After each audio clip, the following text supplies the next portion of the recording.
In today's video, I'll show you how to create a magical opening where glowing eyes blink open on the screen and reveal your video in a mysterious and cinematic way.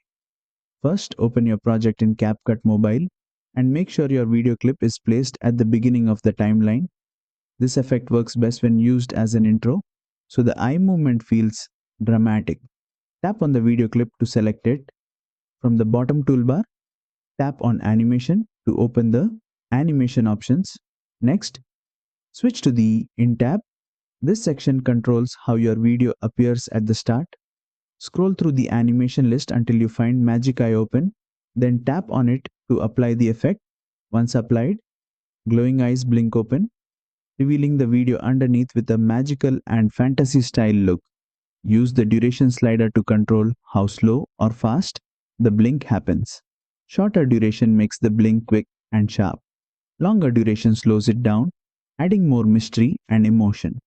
Preview the animation and adjust the timing so the blink feels natural with your visuals or music.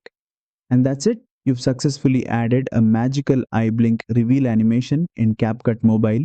If this tutorial helped you, don't forget to like, share, and subscribe for more CapCut Mobile animation tutorials.